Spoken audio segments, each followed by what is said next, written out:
talking about Social Security is going broke. It's going broke. We have to reduce benefits. We have to privatize it. We have to raise the retirement age. That is all total nonsense. Social Security has a $2.6 trillion surplus, can pay out every benefit owed for the next 26 years. Hello everybody and welcome back to my channel. Here's a daily news report and stimulus check update. Democratic lawmakers in Congress are worried that President Biden may not be able to pass the bills that will provide the American people with more financial relief. But still, Senate Democrat Joe Manchin is being urged to agree with his Democratic colleagues. Everybody, what do you think about President Biden and his work on the fourth stimulus check so far? Should he do a better job of sending out stimulus relief and helping out the American people? And do you approve of Joe Biden? Leave a comment down below, everybody, saying yes or no. Security has a $2.6 trillion surplus, can pay out every benefit owed for the next 26 years. It is not going bankrupt and it's not going broke. The attack on Social Security has nothing to do with deficit reduction because Social Security has never contributed one nickel to the deficit. The attacks on Social Security are ideological, primarily from Republicans who have never liked Social Security, don't believe the government should be in the business. Democratic Senator Joe Manchin is resisting growing pressure from his fellow Democrats to go at it alone on President Biden's proposed $2.3 trillion tax and spending plan. Even as infrastructure negotiations between the White House and a coalition of Republicans ran into a wall this week. So when asked whether he would support it using budget reconciliation to pass the American Jobs Plan package, Senator Manchin said, "I'm not even close to the thought process on that. We're just trying to find an infrastructure bill that we can all agree on." Now, political advocacy group has been pressuring Joe Manchin to oppose key parts of the Democratic agenda, including filibuster reform and voting rights legislation. That lobbying effort appears to be paying off, since Manchin has said that he opposed eliminating the filibuster and he would not vote for the For the People Act. And folks, 60 votes are needed to break the filibuster in the Senate in order to allow legislation to get a final vote. Democrats who have 50 seats have narrow control of the chamber because of Vice President Kamala Harris' tie-breaking vote. Not only that, everybody, but Senate Democrats are definitely growing impatient. They are prepared to go at it alone on President Biden's sweeping infrastructure package with a Democratic-only approach. And Democratic Senator Kyrsten Sinema informed her caucus that she would try to get a bipartisan deal with Republicans on the infrastructure package. But after the meeting, one Democrat after another expressed deep frustration.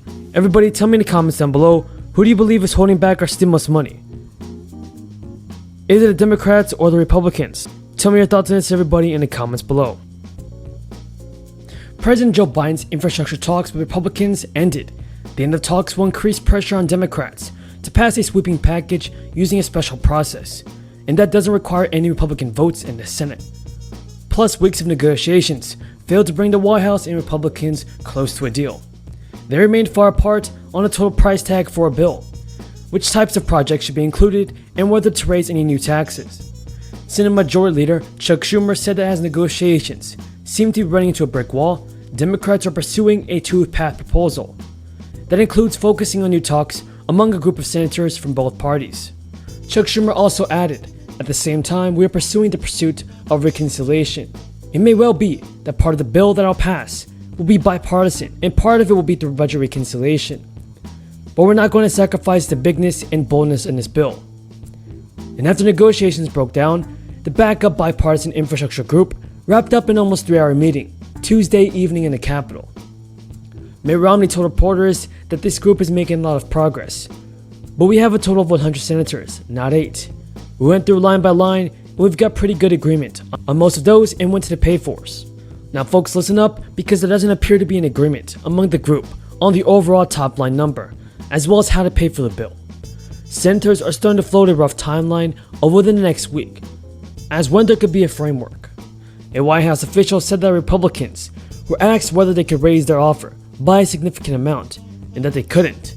President Biden also asked them to be more specific in thinking about how to pay for the proposal without the 2017 tax plan, and they couldn't do that either. Several lawmakers want to pass more relief money, either as a one-time direct payment or a recurring payment throughout the crisis, citing broad support from the public and financial analysts. According to a recent study, the first 3 stimulus checks helped reduce hardships like food insufficiency and financial instability. Biden is open to a range of ideas on what would be most effective and what's most important to the economy moving forward. More than 80 members of Congress have signed letters urging the president to provide repeated payments for the remainder of the crisis. Most recently, 7 members of the influential House Ways and Means Committee wrote to ask the president to include regular checks in his new families plan. Backers of additional stimulus checks are pointing to new evidence that previous payments offered crucial relief. A University of Michigan analyst of census data found that the latest 2 rounds of stimulus checks resulted in lower rates of financial instability and food shortages. Vermont Senator Bernie Sanders wrote in a Twitter post that the government can and should continue to address the needs of working people, not just the 1%. So as we can see, everybody, there's a growing number of Americans every day that are urging the government to provide further payments. Over 2.3 million people have signed an online petition started by an out-of-work restaurant owner from Denver, asking for new $2,000 checks for adults and $1,000 payments for kids. Everybody, do you believe that the president will send out the 4th round of stimulus payments? Tell me in the comments down below. As always, everybody, thank you for watching, and until next time, have a great day and stay safe. The agency under the previous administration, I think, struck the right regulatory balance on a number of key issues, and I would point to WOTUS as a specific example. You stated in a previous hearing that you are, quote, not satisfied, close quote, with the existing WOTUS rule. On WOTUS and many other regulations that significantly affect Alaska and the nation, my hope is that this administration not engage in the regulatory overreach that we saw under the Obama administration. So I credit you for your goal of finding common ground among varying stakeholders. And again, I can't stress how important that will be in practice on these issues. Another issue where it's important to find common ground among diverse stakeholders is on long-term protections for the Bristol Bay watershed. Last week, I had an opportunity to visit Dillingham out in the Bristol Bay region to begin discussions on what protections may be needed and really the overall future of the region. I was able to reiterate my commitment to developing a long-term, durable solution and began the process to develop a legislative proposal based off of input from regional stakeholders. And Administrator Regan, as I shared with you and the other EPA nominees that I have had an opportunity to speak with, I think I've been pretty clear in my concerns about the use of the 404C veto for the Pebble deposit.